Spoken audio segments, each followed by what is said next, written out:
Hey, Tom.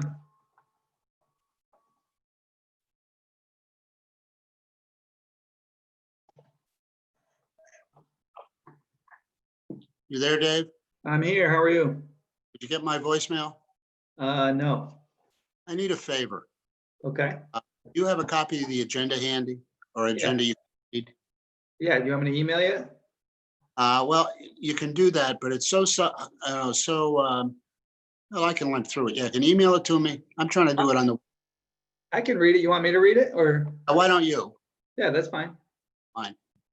Does all look like, Wow, I'm green. application.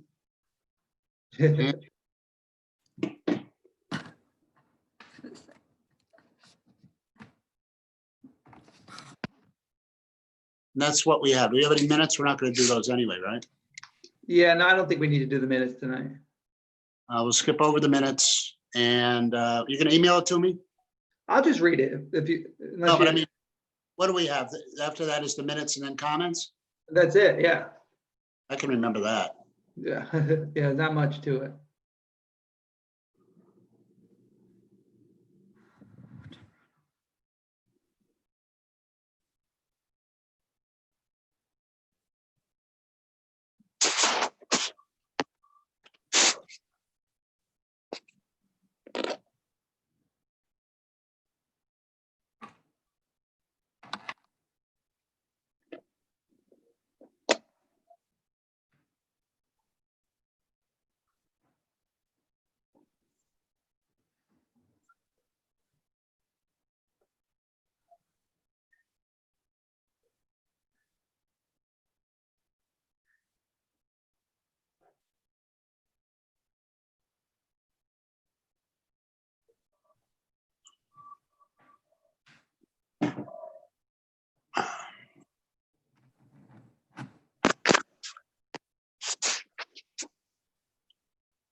Why can't I?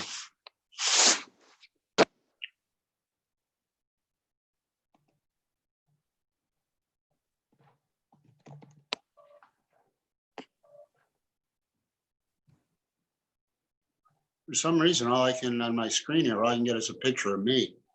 Oh, really?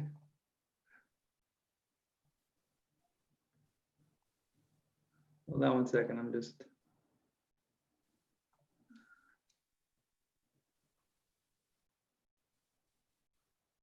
Let's just try this. I may have to, oh, wait a minute, that's a little better.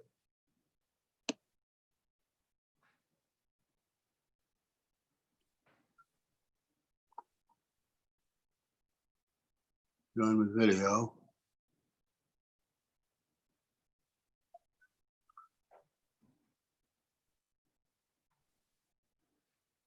Interesting letter from Tim. Yeah, we'll talk about that after. Yeah. Tom, do you need me to turn on your cell phone? Is that what you raised your hand about? Yeah, okay.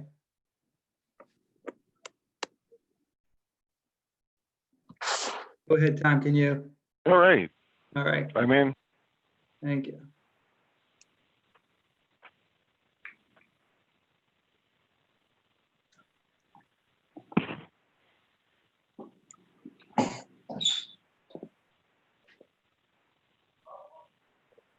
How are you doing, Tom? The pool? Doing good. I bet. Good, been get some. Little Lenny and Joe's tonight. Ooh. Little crowded down that neck of the woods. It was steady, but it wasn't packed. Really? I saw that Ham and Acid closed, geez, about noontime. Did it? I bet. I saw on Facebook that the surf club was closed at 1 o'clock to parking. Now, I don't know what the mix was. There wasn't anybody on the gate apparently. Mhm. You know, not realizing maybe it's a 3-day weekend. The days are also similar to one another, Yeah, right. but and it may be that so many people took parking permit got beach club passes that, or surf club passes. They filled it all on their own. I don't know, but it's about once a year, 4th of July weekend, that kind of happens. Yeah, I'm going to try to get down there early tomorrow and put my kayaks in the racks. I haven't even done that yet.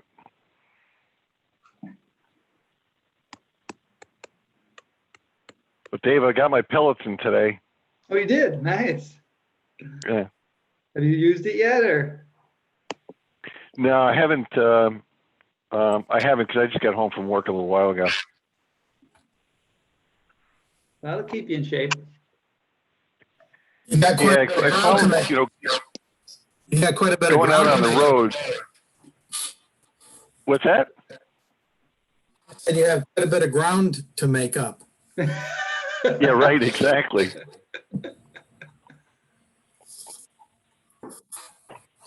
Just kidding. I've got that COVID 15 or 20 on. Just kidding. I'm pleased to report Yeah, I my, couldn't understand it. Last week I went down to the beach and they kept trying to drag me into the ocean.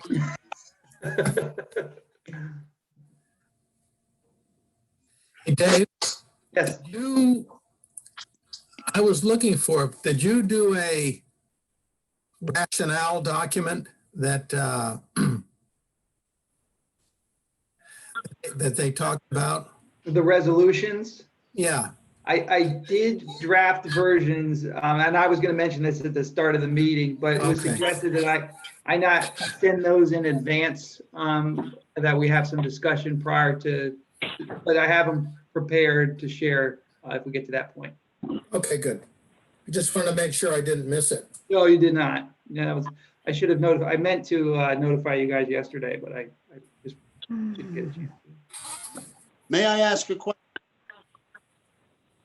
Can anybody see me on their, I can see you. Yeah, I can see you. Yep. for some reason, I can't get out of the, I have, I can see, the back screen, so to speak, see you guys, but I have, my video preview screen that, taking up like 2/3 of the picture. And I don't know whether I can handle staring at an entire meeting, looking at me in the face. I mean, that's a serious problem. But I don't see anybody else except behind it. So I don't know. Do you think, Dave, I should bail out and bail back in? Now, if you hit up in the upper right-hand side, you're probably looking at speaker view. Click gallery view. I don't have that. Oh, okay. I don't, I have, it says video preview with a little small Xbox in the top. And below the photo is a blue button, it's picked, it says join with video. And I'm pressing it, nothing happens. Are you And on your iPad? I press the X and it doesn't minimize the screen. So I don't quite understand, but it's like it's frozen.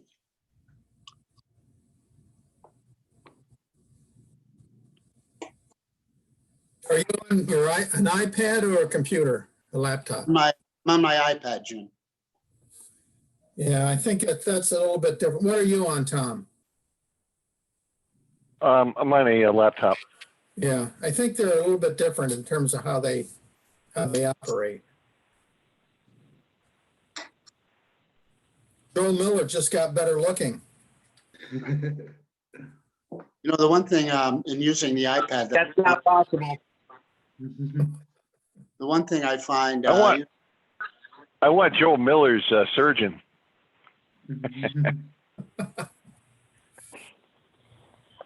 What'd you say, Ron?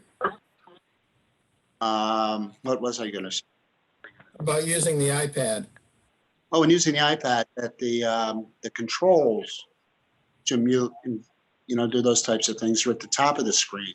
You have to reach over like this anytime you want to change anything, rather than why the heck aren't they along the bottom where you could? Well, I guess that gives me a little less time to look at my face with my arm in front of it.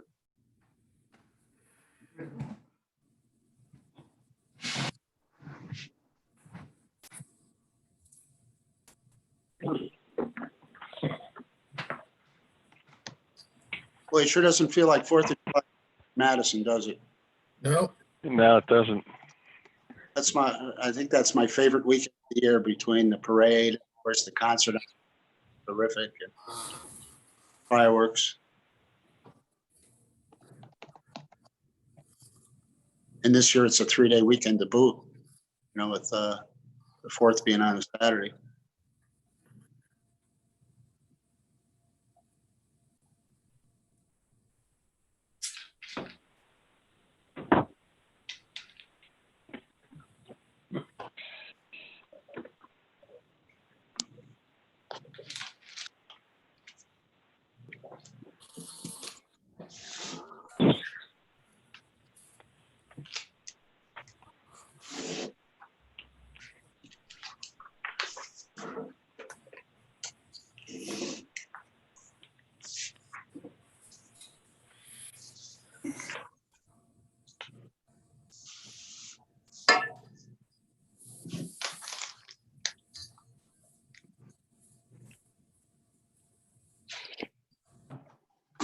Yeah, it's like I'm in queue. In the center of the screen, I have the little pinwheel going around and around. It says waiting, Dave. Huh.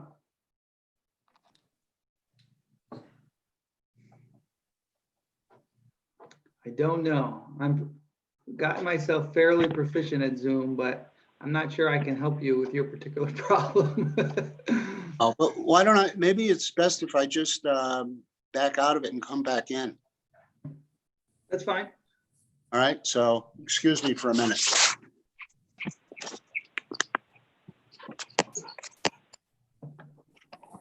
Hi, David. Hey, Ron, how are you? Good. You look like you're in a little better condition this meeting than last. Well, let's see. I've got my brace on and my meds are working. how you Was feeling? obvious I was- Hi there. Was Hi, you obvious feeling I was in the better? hospital room last time. Yeah, But no, I'm recovering. It's going well. Thank you. that's good.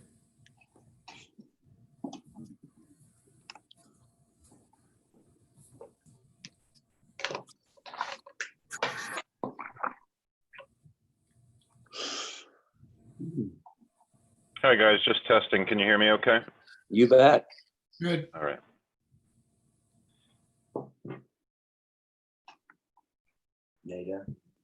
Nada. Bring some water.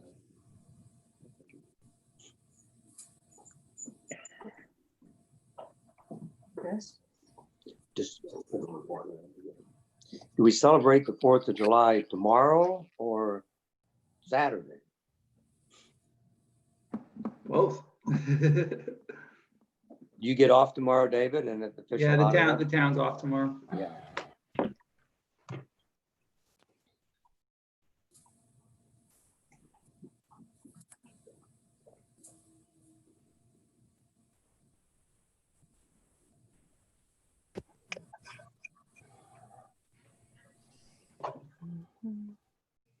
Well, I think can you hear me?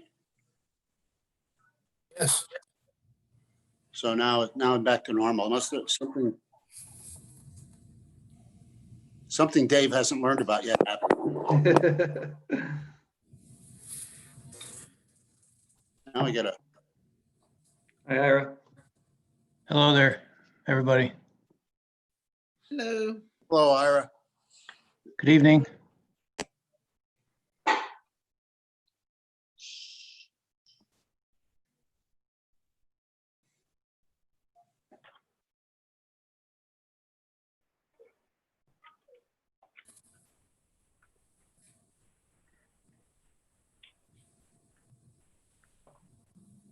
How are we looking on people, Dave?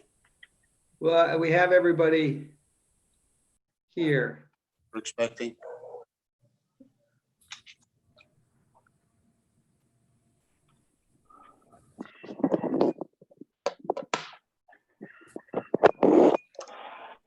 There's just a question in the Q&A about a person that's an attendee to the meeting. I just want to answer it while we're waiting. It's Diane. Diane, you are participating in the meeting as an attendee. So you're not going to see yourself on video.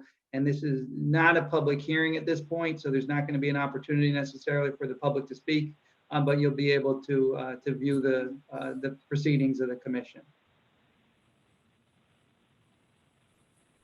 And thanks for asking.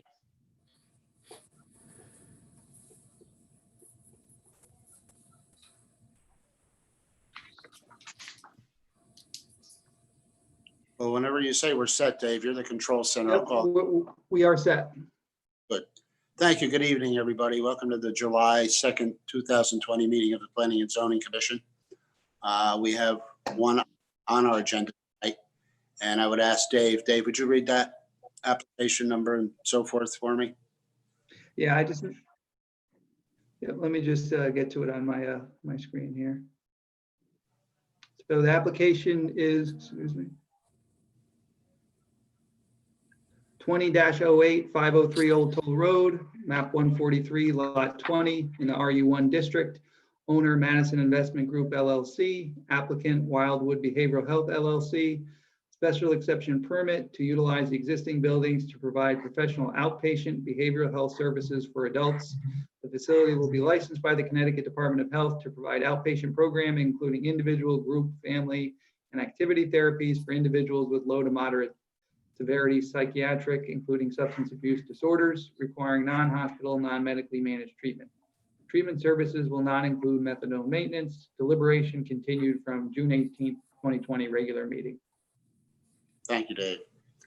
And here we are. And just to recap, at our last meeting, we were in a position, an unusual position, where we had 8 members, and we hadn't cast votes, but we had 4 that at the time believed in one in approval, and another 4 that a denial, if you will. And we continued it this week to be fair to all parties and to have all 9 members who participate.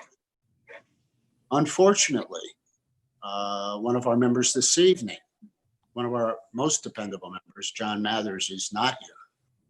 So that brings us down to 8, and potentially, I'm not saying definitely, but potentially a similar situation, which we'll have to deal with. We have Ira with it. But that said, I suppose I could get a feel for the direction we may be headed in by asking Joe Banofsky a simple question. And that is, Joe, in what direction are you leaning? Any really more than that at this point? Toward an approval or a denial?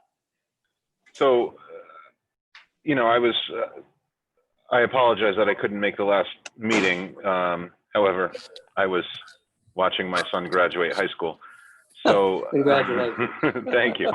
The last one to go through hand of 4. But after that, I went ahead and I watched the YouTube video of the last meeting, and actually I watched it twice. And I painstakingly went through all of the documentation, from all of the legalese to all of the letters that came in from the townspeople. And honestly, my opinion didn't really sway at all from the very first meeting we had about this application. And I'm inclined to favor it, to be honest with you. So that's a threshold question, because that's what you said, but opinions and things change, and obviously we want to make sure that everybody's on the same page. Then I would ask a second question of the remaining members, just simply, has anybody over the past 2 weeks, and we have more discussion to go, and I understand that, but if they at this point changed their minds, or they still believe the way they believed 2 weeks ago? Anybody that's changed from 4 or 4 to against? Hey, Ron, can I just say something? Sure. You better. I mean, before you get to that, since we had a chance to talk about the procedures yesterday with Dave, I was just going to say that we continued this to tonight because we anticipated we'd have a full complement of 9 people. And then unfortunately, Mr. Mathers couldn't make it, so those things happened. So we're back down to 8, which means the possibility, I guess, of 4 to 4. I don't know for sure how it all sorts out, but I was just going to say that maybe a threshold question for the commission is whether you want to go forward tonight and do this. You could have 4 to 4, you could have 5 to 3, you could have 6 to 2. I mean, I don't know what's going to happen, but that struck me as the first question. Dave and I discussed it. We didn't feel it was up to us to make a recommendation as to whether you proceed or not. So that's the first question, it seems to me, whether the commission wants to go forward with 8 members present. Just do it because you schedule it and whatever happens, happens, or postpone it again. I guess that's just the first question. Take a few minutes and decide as a commission. I'll chime in and say, knowing that a tie is the same as a denial, I don't think that's really fair to the applicant.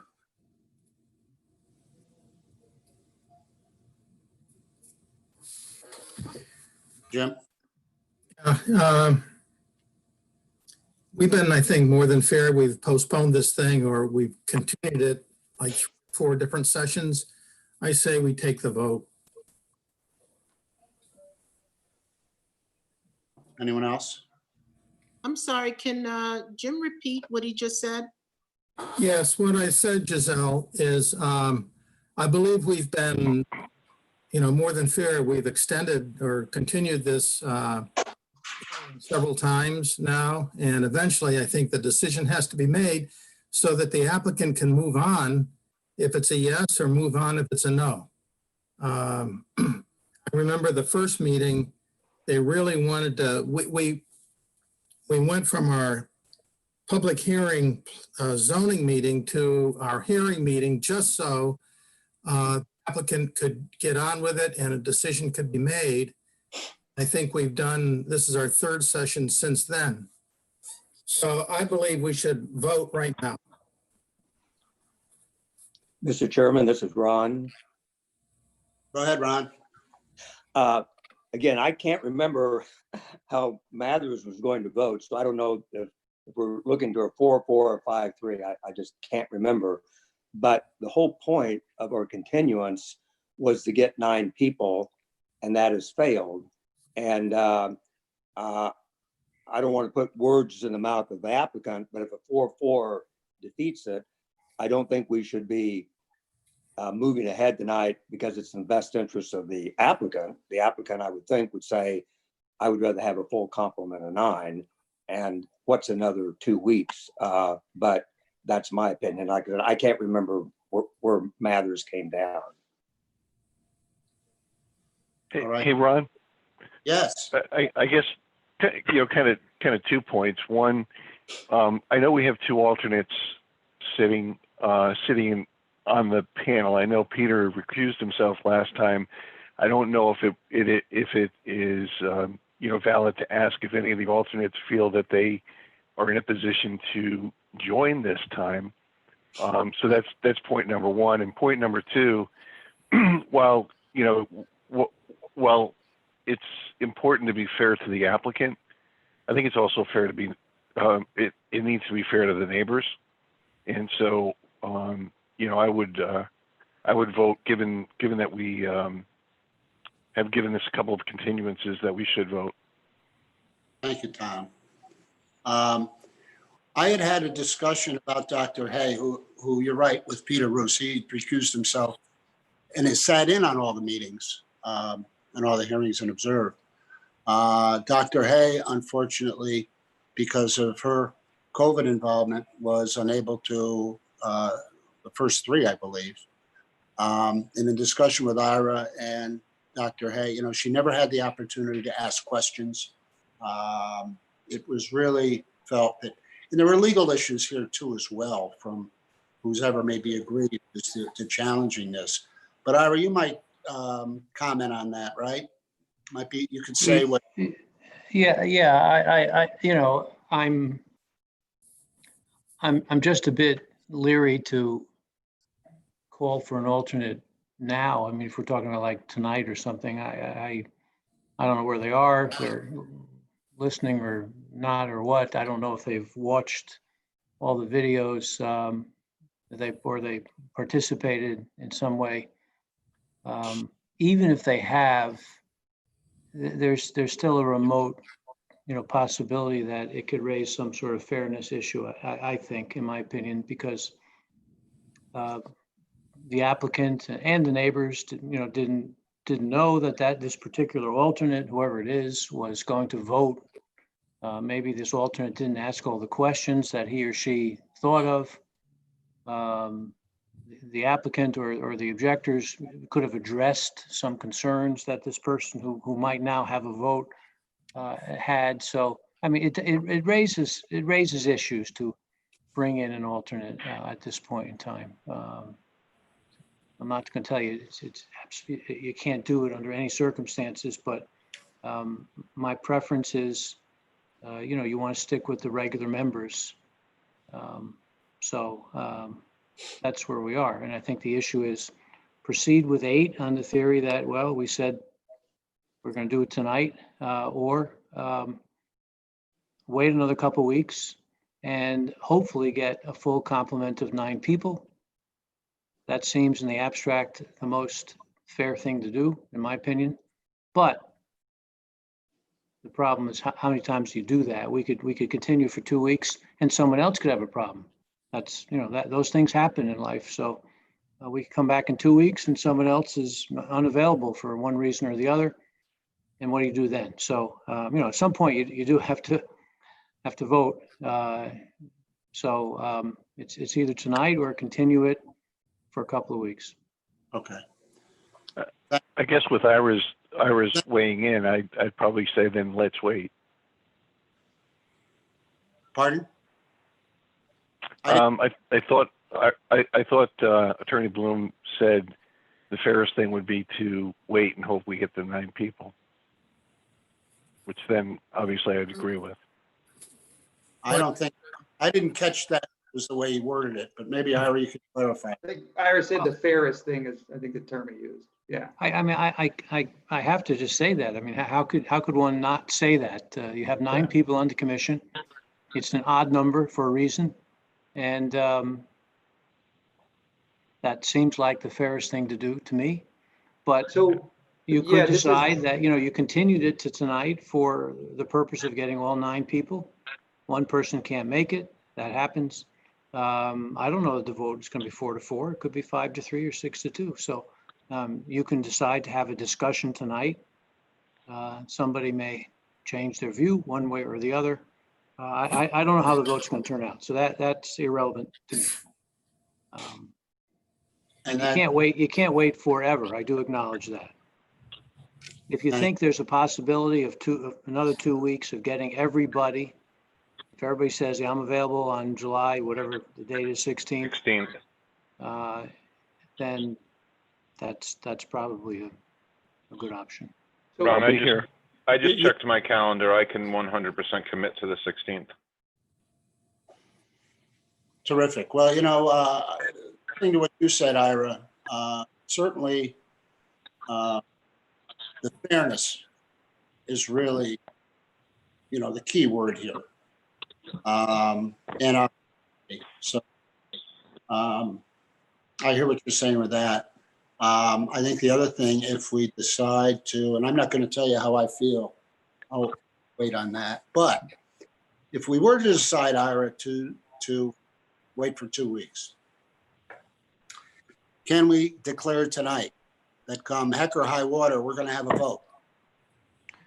So if we're missing somebody from one side or the other, I mean, nobody will know how it will shake out. So therefore, the vote itself would be clean of conscience, so to speak, or clean of criticism for trying to push it one way to get a tie or pushing another way to get a win. That environment, which we want to avoid at all costs, alluding back to the word fair.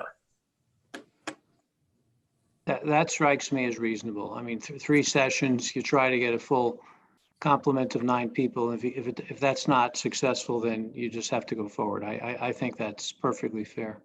You can also utilize tonight to discuss this a bit more and kind of see how the evening goes. I felt that although it was 4-4, we heard, kind of brief No. statements from everybody last time. I think what you're going to have to do before a final vote is articulate in a little more detail why you feel either this is a medical office, because that's the category that would allow for approval, or it's not a medical office, it may be a clinic. And I Right. think you have to really have that discussion. I didn't feel like that was a full discussion. You probably should have that discussion. You can have some of it tonight. You can wait until 2 weeks. That's kind of up to you. But answer your question, Ron, yeah, it's perfectly fair, I think, reasonable at this point to say, if it's the 16th, we're going to vote that night, whoever's there, we're going to vote. I will tell you that I may be off that week, but hopefully I can still connect by Zoom. Thank you, Ira. And maybe Congress will pass a mail-in ballot arrangement for us between now and then. How do the rest of you feel about that, or all of you for that matter, about that idea? I know Jim was kind of intent on tonight, but what do you think, Joe? Your face is on my screen. I'm fine with waiting until the 16th. Giselle? I'm fine with waiting. My question, though, I just want to add, is this typical with other public hearings? I listened to what Ira said about fairness, and would this be, could other applicants use what we're doing with this public hearing in future public hearings? Only if we let them. You asking Well, I me, I guess- guess, Giselle. Yeah, maybe Ira, you can answer that. I We mean, talked a little bit. Dave and I have talked about this a few times already. I confess in all my years, this is a little different, because a lot of votes, let's face it, are, unanimous, or one dissenter or 2 dissenters. But, this is a situation where there seems to be a split down the middle. It's a little unusual, I would say. And usually, I don't know that it sets any particular precedent. You want to do what's fair.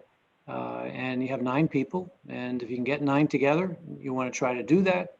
If you can't do it after a couple of attempts, then you just have to make a decision. That, you can't keep waiting indefinitely, I don't think. That doesn't Right. seem And reasonable. I think I was going to say, Ron, I think one of the things that we potentially could do as well is take a look at the conditions that have been proposed to see if those conditions sway anybody. yeah, well, yeah, you're absolutely right. That would come, of course, after the vote. Yep. Yeah, that's certainly true. And the other thing too, Ira, is, at least for tonight, it's consistent with the logic we used last week. We're not kind of like shifting gears a little bit just because it's the second meeting. We held off for 2 weeks. I apologize to the applicant, certainly apologize to the neighbors that were in the situation. I'm sure all of the commission wish we could bring us to a conclusion. But again, with fair being the operative word, it's a challenge, and we want to do the right thing. How do you other folks feel about having a little more discussion tonight about the merits of it, but in terms of postponing the vote for 2 weeks? Everybody pretty much agree with that? Or let me put it this way: anybody else disagree with that and want to vote tonight? Nobody? I would like to make just one other statement. Yes, Jim. That is that absent the litmus test that we've done in the past week or two, session or two, we would have no idea right now what the votes were going to be. So 8 members certainly would be fair. Having 8 of the 9 members to vote would be fair to all parties. But I think the implication is it would not be fair because we have a good sense of how it would come down.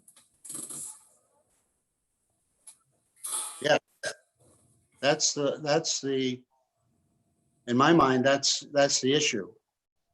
Because of the timing and the way it flowed, we're on that, we're in that situation, and try as some may to be objective about it, it's a point. Joel, I see your face on my screen. Do you have some observation you'd like to make, please? Yeah, I don't think it's necessarily tied to the way we think it would come down. I think that's a slight miscategorization and a mislabeling of what we're doing. We've already been hung with a 8-member panel, and we've already been down the path, and we have no idea if anyone would have changed their opinions or their perspective on whether or not it's a clinic or a medical office. But we have an opportunity to avoid a hung situation again by potentially continuing this until what is actually a planning and zoning meeting, not just a planning meeting. Like Joe, I am 100% available on the 16th, and I think it probably is a good idea based on the commentary I've heard to continue this to the 16th. Can I just add something here, Ron, for a second? And thank you, Joel. Notwithstanding what I said, I mean, there are plenty of commissions that vote on all kinds of applications, missing a member, sometimes missing 2 members. That happens all the time. So, just keep that in mind. You could decide, well, we postponed it to tonight, and we don't have 9, but that's the way it goes. We don't know if it's going to be 4-4 or 5-3. You folks have had a couple of weeks to think about it, review the evidence. So, I mean, you can make that decision too. A lot of commissions vote missing a member. Those things happen in life. My advice has nothing to do with the vote, really. I don't even remember who supported what as I look at all your faces. So it has nothing to do with my advice. But it seems like it's divided, obviously. So the default is to, well, let's get everybody together at once. Everybody who are, participated in the public hearings, and find a night when you're all available, and then deliberate, discuss it, and vote. That just seems like a fair thing to do. But I don't want to give you the wrong impression that commissions never vote unless they have a full complement. That happens all the time where there's somebody missing. Okay, I have, if I might, Mr. Chairman, I have a question, and it's not a point, it's just a question. And it goes back to what Attorney Bloom had mentioned early on about a decision whether it's a medical office or it's a clinic. Is that the only criteria that has to come into judgment here? Or if we all agreed that it was a medical office, wouldn't, because it's a special exception permit, wouldn't other considerations come into play? Absolutely. Jim, I actually have another question, because I don't think it needs to be. Let me just, Let's get Jim's question answered.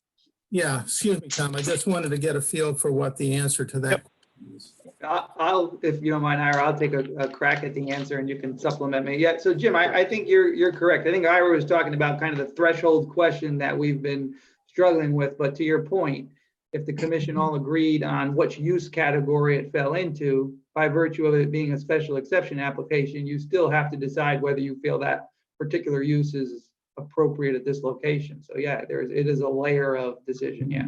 Okay, thank you. Dave, can I ask a clarifying question? Please. We keep talking about it as being a medical office, And I think the regulations say professional offices, correct? It says banks, professional or other offices. And I Right. believe the applicant has stated that they feel that they're either a professional or medical office. You know, they feel that they could fit in either Right. category. I Well, think okay, most of our discussion has focused around medical office. You but know, I asked this specific question, if anybody in the practice is a medical doctor, and they said no. And so my contention is they're a therapist, which is not a medical doctor. They don't hold a medical degree, and therefore they're a professional office. And my logic was, typically you think of a clinic as being a medical facility. And because there are no doctors there, they're not prescribing drugs, that this is a professional therapist office and not a medical facility at all. Can I jump in? This is Ron. Actually, the definition of a medical office in our regulations is as follows: the non-retail premises of one or more health care providers for the treatment and or examination of patients solely on an outpatient basis. So there's no requirement that it be a medical doctor. It's a health care provider.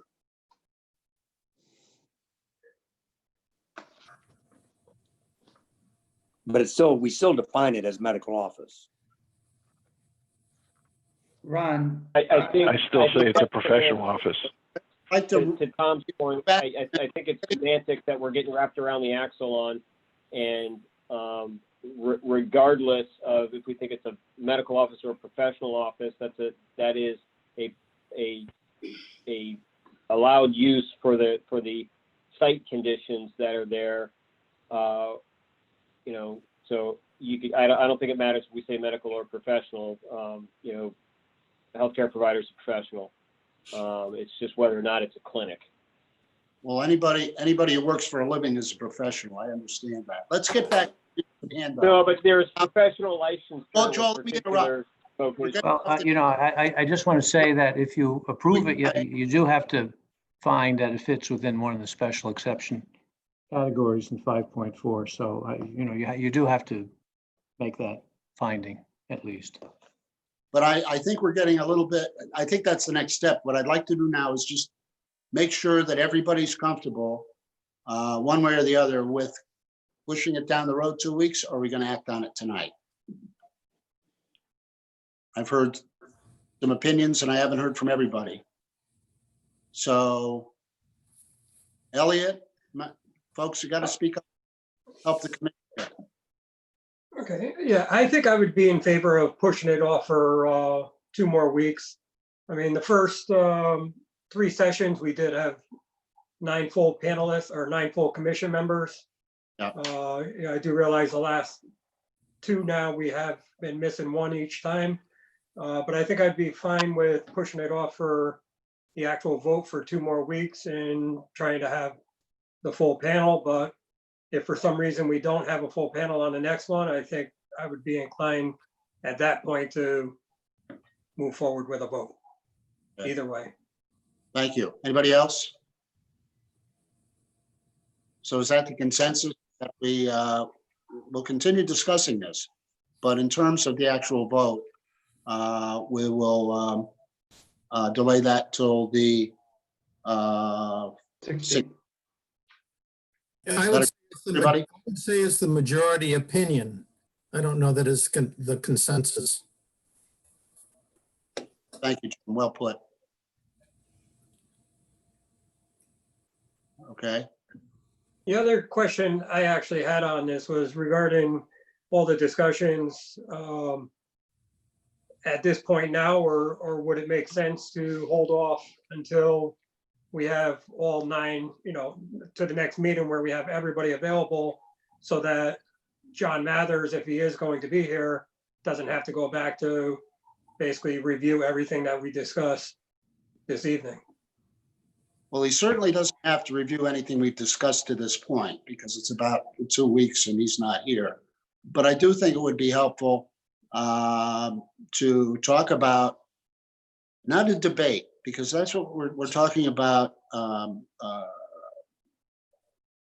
our opinion, our read, and listening to what the others have to say to help evolve. Because I think, and Ira or Dave chime in with this, I think one thing that I've given a lot of thought to is, and looking at this from 100 different perspectives, we might be the ultimate decision maker on this application. That because it's contentious and because we ourselves are close in our vote, there may very well be an appeal. And with that, I think it becomes doubly important that we spend time, discussing our position, but also understanding how we reach that conclusion and how we view the situation to get it on the record. Is that an accurate way to, or an accurate observation, Ira or Dave? Well, yeah, I mean, I don't usually get invited to these sessions unless it's contemplated that there could be litigation afterwards. One party or the other unhappy and files an appeal in Superior Court. And then it goes the usual manner, although it's not so usual nowadays. Before coronavirus, I would have said, it could take up to a year and a half or a little more, perhaps even conceivably, to get a decision from a judge.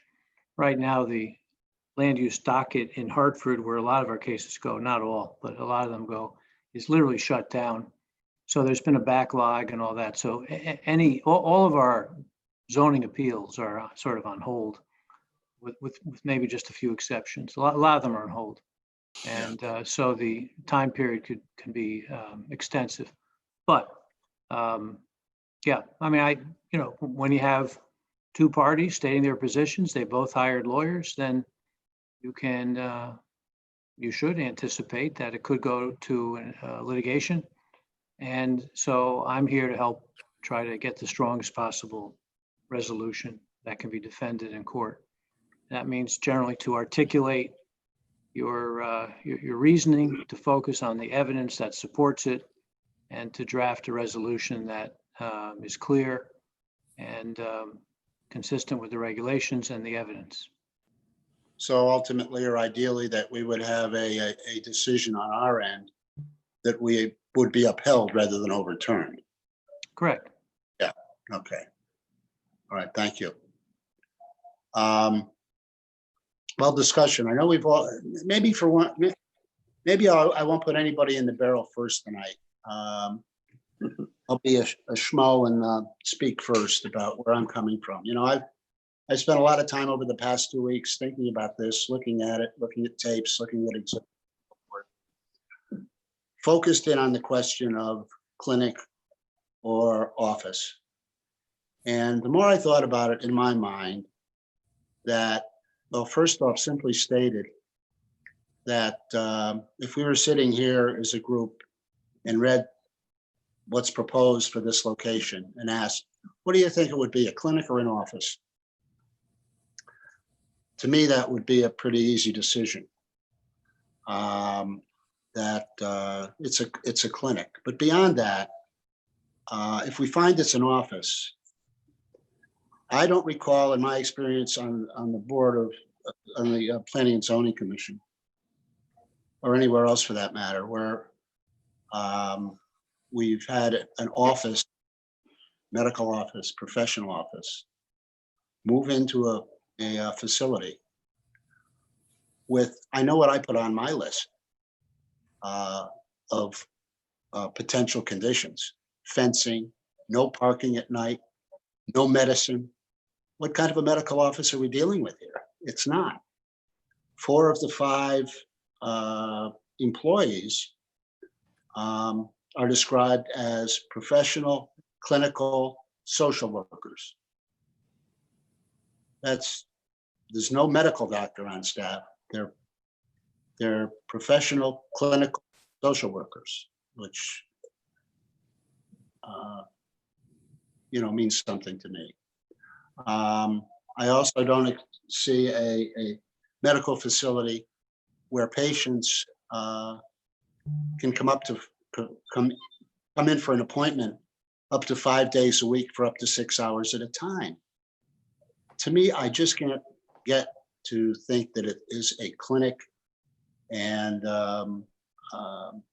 that's how I came to that conclusion, and that's why I feel the way I do.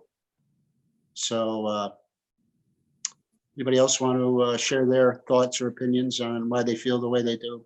But those are my thoughts right now.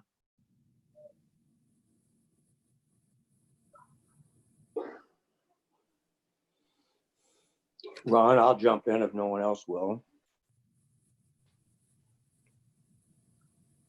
Go right ahead. The way I view it is, I don't think anybody disputes that what the applicant is doing now at the professional office he's in is a medical office. He's a therapist. He has patients for 1 hour a day. He's been doing it there, I think, for 10 years.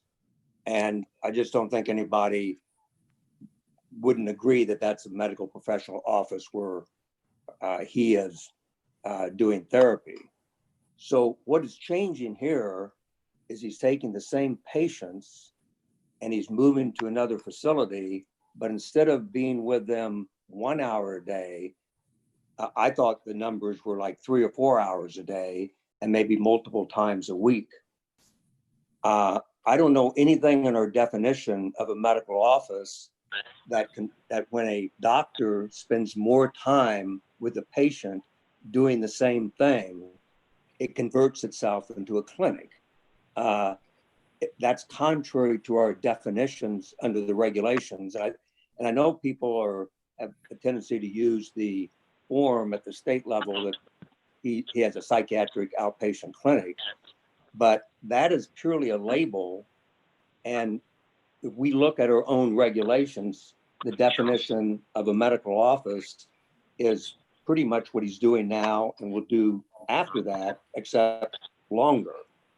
If we take any other position and convert it into a clinic, then we have converted what he's doing into under our own definitions, a 24/7 walk-in medical care facility for those patients with non-life-threatening problems who want immediate convenience care.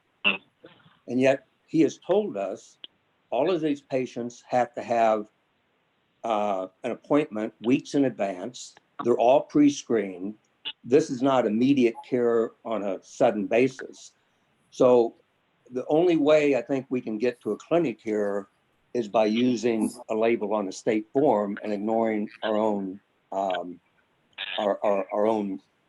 definitions. Ron, I don't want to interrupt you. I just want to, I want to state one thing because I stated it before and it's an appropriate time for me to restate it, is the term clinics that's used in section 5.4 was in the regulation since prior to 1970. The outpatient medical clinic term was introduced later. So just for what it's worth, that's just a point of information. And I appreciate that, Dave, but we don't have any other definition of what a clinic is, so I'm looking at the regs. So I'm not contesting Chairman Ron's common sense approach. I just think I'm trying to stick to our own regulations. I do agree that that's not the end of the analysis, because I think, as someone mentioned, just because we find that a medical professional office is at the end of the review. As I look at our special exceptions, there are 2 more things that need to be resolved. Number one, does the public convenience and welfare, is it substantially served by this transfer to a new location? I think the testimony was universal that the therapy practice he has is useful and is needed in our community, no matter where it's located. I don't think there's an issue that the public convenience and welfare is not substantially advanced. So we get to really the final issue, and under our regs, it's this: whether the appropriate use of neighboring property will not substantially or permanently be injured. Well, what is the neighboring property? Across the street is a strip mall, and no one from that strip mall has come over to say that the use of their property as a grocery store or liquor store is going to be substantially injured. And in fact, it backs up onto a subdivision about several hundred feet of a border. And frankly, no one who testified said that the use of their property is going to be substantially injured in any way. Everyone will still have a freestanding home. They can sell it. It'll be a beautiful subdivision. But what they did say is that they worried speculative about the property value going down. They did offer a report from Seattle that I just didn't think was appropriate. It dealt mainly with residential rather than outpatient. It's on the other coast. It's a big city. It's several years old. It would have been perfectly welcome to have the realtor that they had testify about it affecting the commercial people across the street, do a study. There's hundreds and hundreds of medical offices near residential subdivisions in Madison, New Haven, and Connecticut. A study could have been done whether any of those medical offices affected adversely the value of the property, but no one submitted anything like that. So I think we're really down to where it's a bit speculative whether it will injure or diminish the property. The person who I thought the most upset said he's just simply going to sell. He did not say he was going to sell for less, and he didn't say that he couldn't sell. The use of his property under our regs is what it says. The use of the property will not be substantially or permanently injured. So basically, I just don't think that there has been enough evidence to convince me that locating the therapy facility at this location, which backs up on a few hundred feet of the residential property, but can only be accessed by driving a mile or through that trail that we can close off, is a good enough reason not to approve it. So that's my position. Thank you. Thank you. Jim? Yeah, let me skip over the gating question about professional office, medical office versus clinic. I think you stated, feeling about that as well. I guess going back to the issue that I have, and the reason I had asked the question about the approval of this is that we do take into consideration the public's feelings. And I did not hear one person with neighboring property, and I don't mean just abutters. I'm talking about a neighborhood and neighbors that said, I'm in favor of this. Their peace of mind, for the most part, they believe will be impaired, rightly or wrongly. That's their feeling with this facility being there. So I'm, again, I think I'm with you, Ron, on the discussion about the nature of that facility, number one, but number two, beyond that, I am concerned about the strong opposition we had from neighbors. That's why we have a public hearing. And that's why we have a special exception permit, as Dave had clarified early on. Thank you, Jim. Okay, Elliot?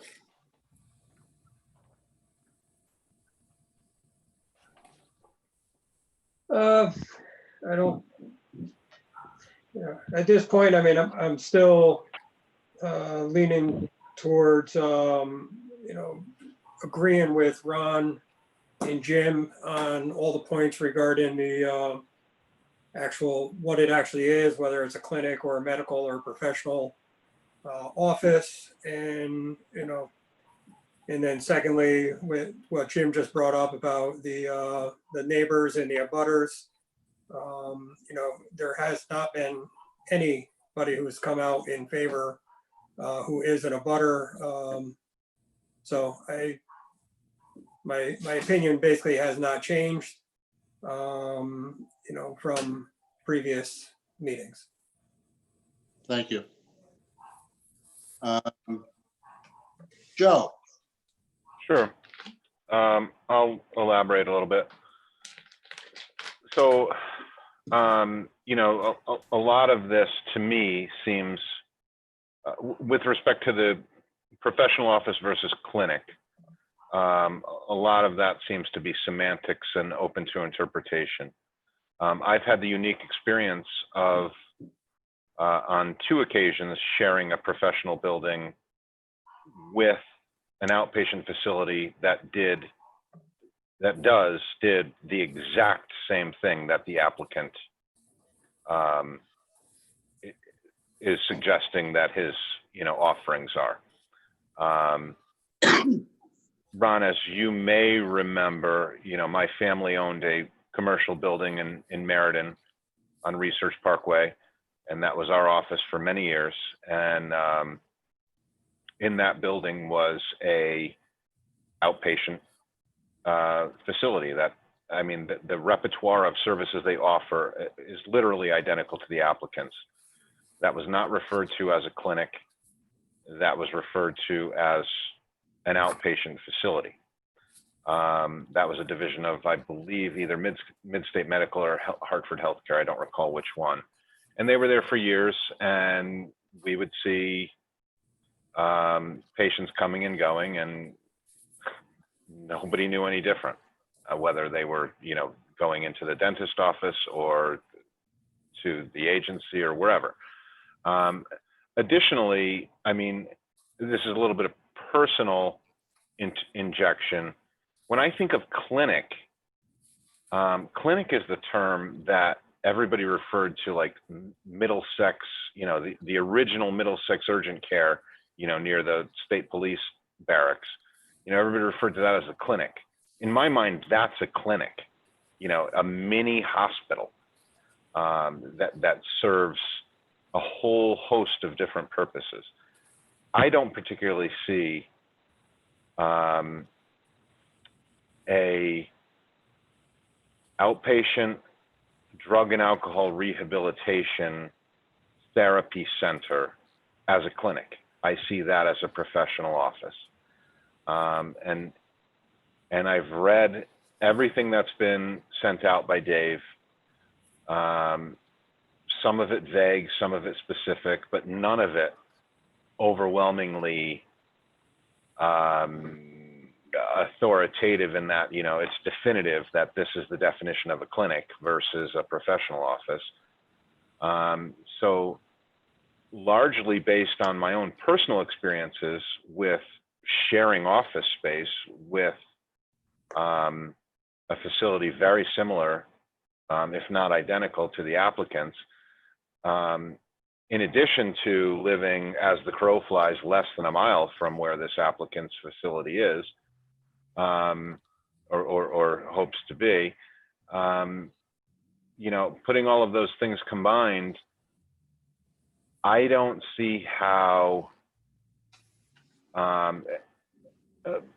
before I finish that statement, I will say that, of course, if I lived on Old Toll Road right next door, I know, you know, and there's one neighbor that lives on Route 79 that's essentially right next door. And if I lived on Northwood Road, you know, if it was in my backyard, I understand the whole NIMBY acronym, and nobody likes change. I have personal experience sharing office space with facilities like this.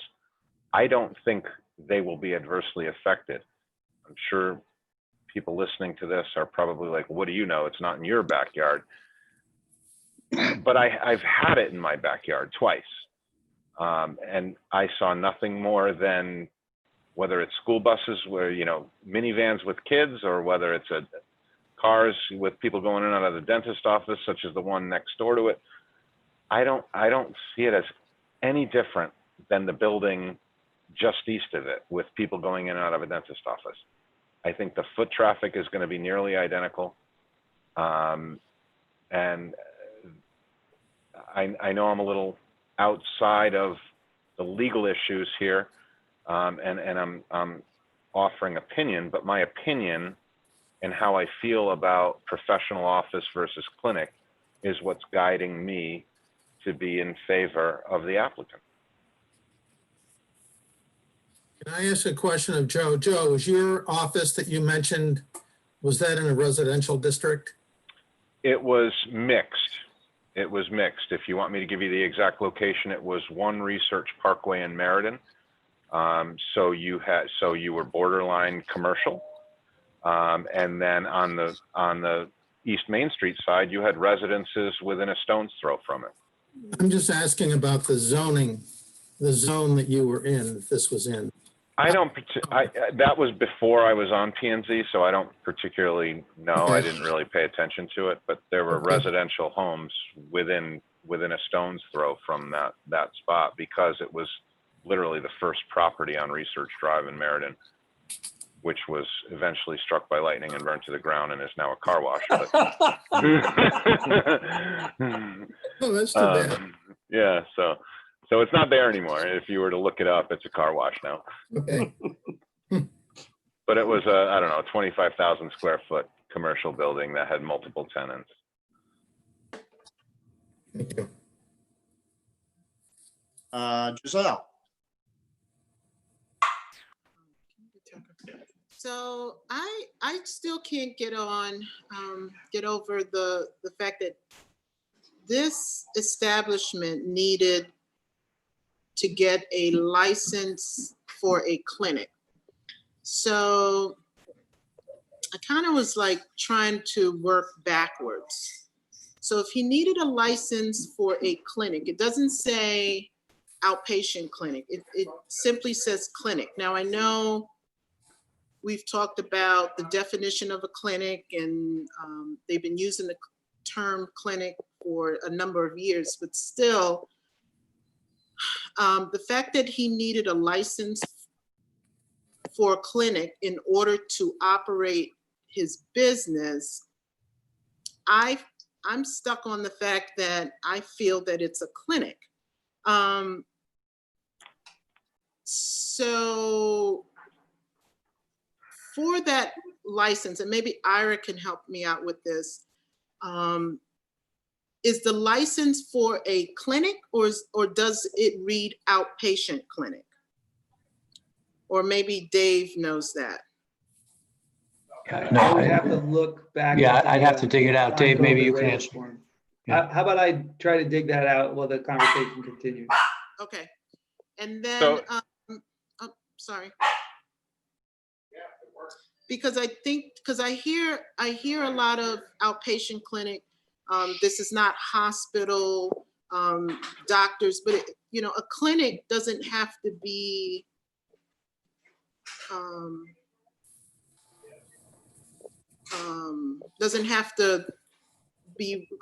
relevant towards medical. I mean, there's other types of clinics. So also, is this regulated by Department of Health? Is that the license he had to apply for? Is this Department of Health? Yeah, Giselle, I can answer your question. So yeah, it's the license through the Connecticut Department of Public Health. And this information was contained on the COVID waiver form that was submitted by Attorney Rickman into the record. And it calls out the license as a psychiatric outpatient clinic for adults, is what it says. So in my line of work, I'm very familiar with the state of Connecticut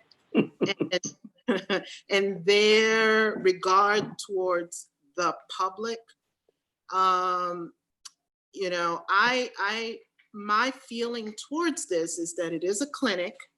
It in the line of the license that he had to apply for, it's regulated under a body of the Department of Public Health because of the regards to the public that would be going to his clinic or medical, whatever you want to call it.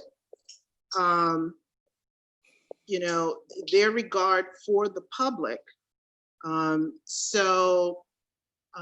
Whether it's in the right place or not, whether the homeowners in the area agree with it or not, I think it's a wonderful idea, an establishment we need. I personally feel that It may or may not be welcome in that area. But my focus is more so on the fact that it's a clinic, and according to our regulation, it's not allowed. So that's where I'm stuck on.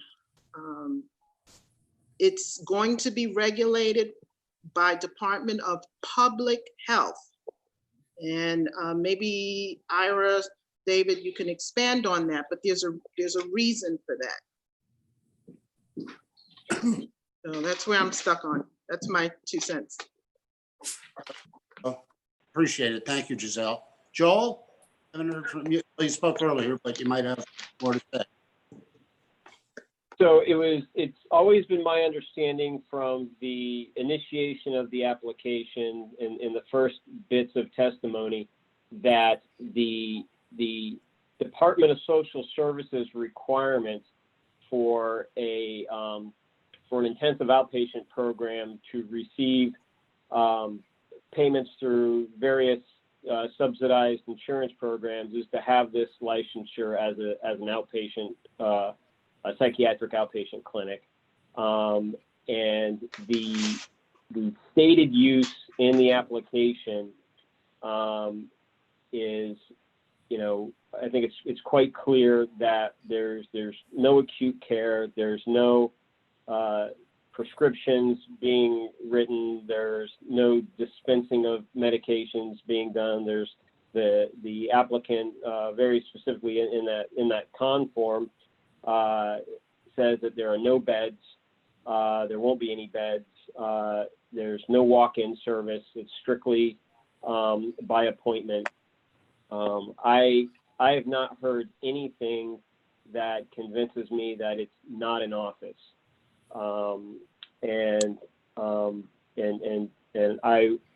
My next statement, I just want for the record to be clear.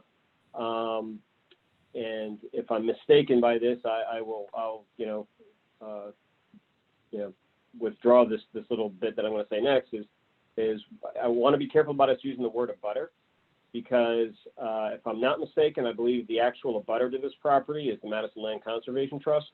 That is true. I think that path behind there is an old game trail or logging trail or something, and that actually belongs to the Land Conservation Trust. So they're the actual abutter.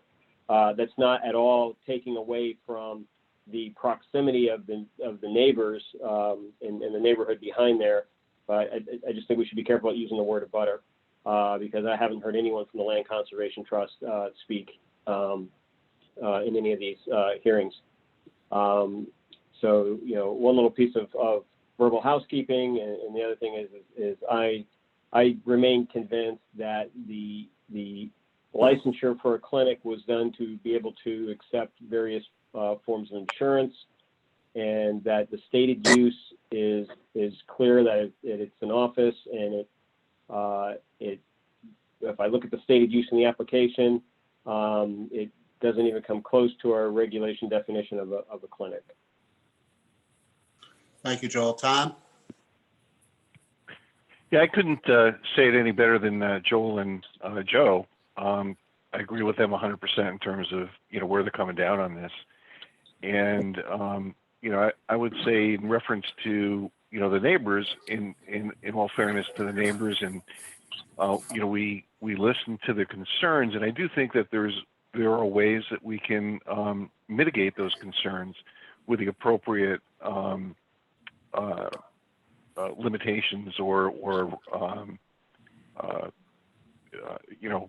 parameters around approval. So I think. Okay, well, if my math is correct, we're kind of at the same stage we were last week.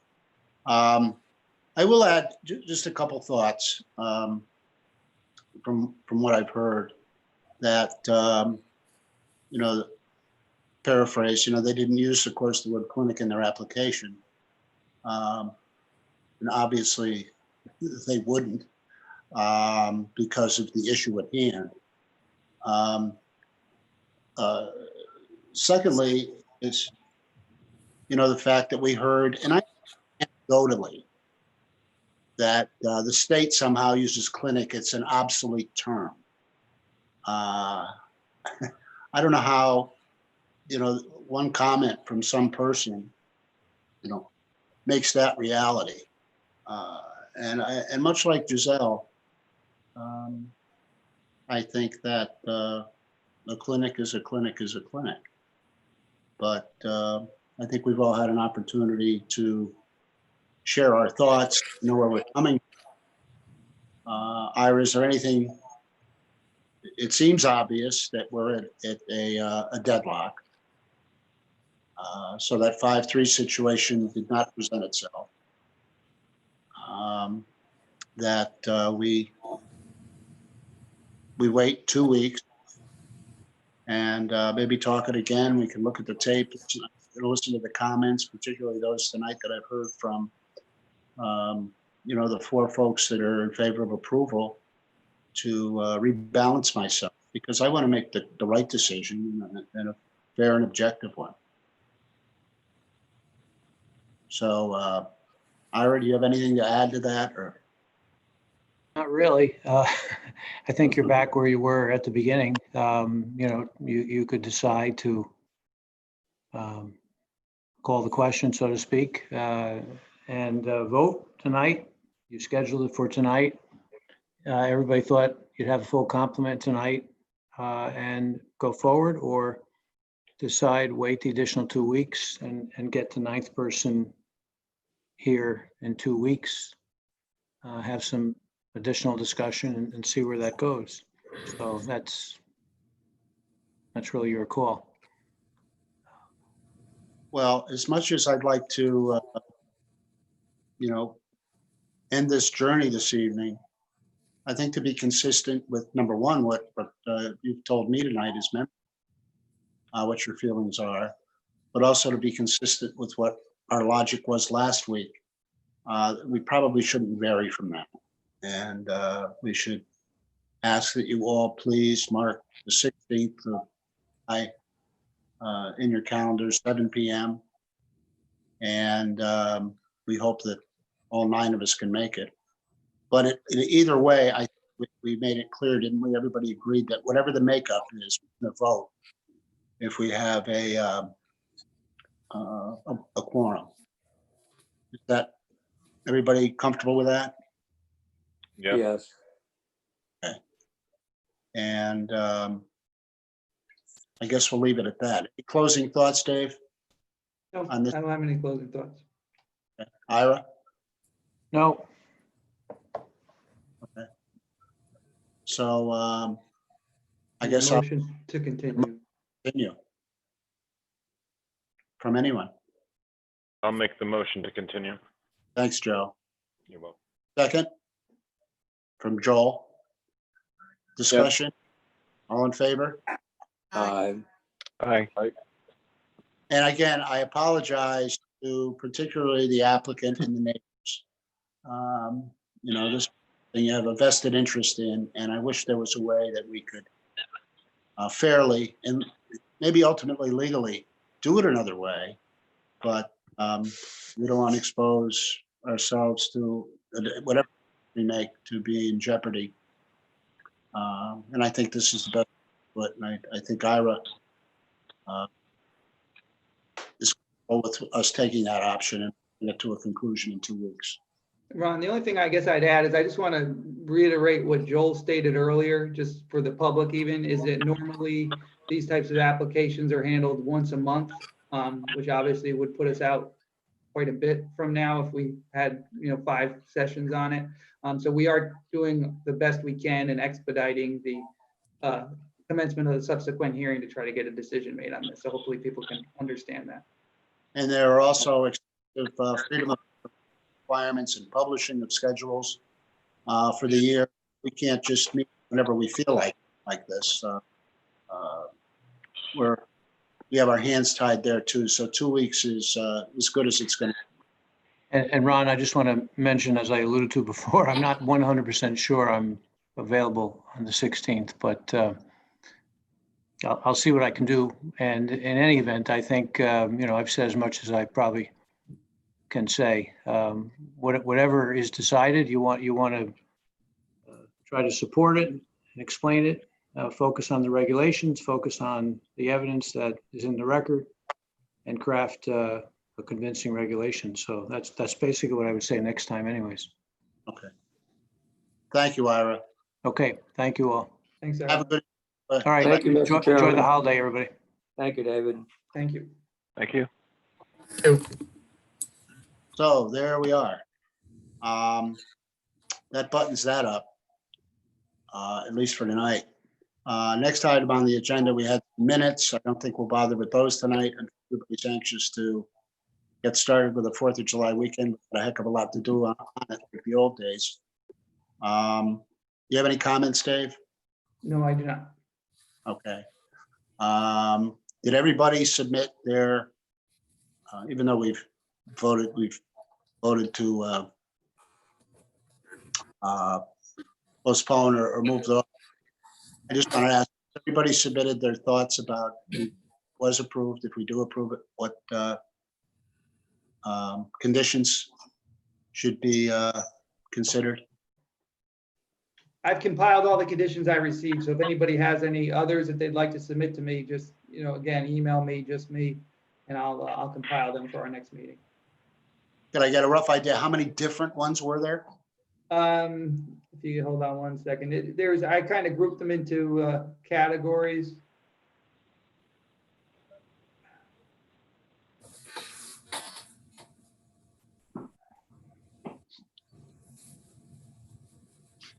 I have 8 different categories that the conditions fell into. Some people, I got 3 or 4 submissions with very similar conditions, so that's why I'm saying it's grouping. Yeah, I figured there'd be some redundancy from what we heard all during the Yeah. hearings. Are we going to get the opportunity to see those before someone makes a motion? So you know what conditions to attach if that's appropriate? Yeah, well, so, yeah, I was expecting that next meeting that we would introduce those conditions for discussion as part of the deliberations at next meeting before a motion is made, yeah. So, okay, does anybody have anything else they want to talk about? I don't have anything to add, other than before I call for an adjournment, again, wish you a happy 4th of July and enjoy the long weekend and hope for good weather. We'll see you in 2 weeks. And thank you very much. I appreciate all your effort and all your input. So with that, I will Have a good entertain. holiday, everybody. Thank you, Tom. A motion to adjourn, someone? Motion to adjourn. Second. Made by, I saw Jim's hand up. We'll give him credit for. And, Good, great, thank you. adjourn the meeting. Again, everybody, thanks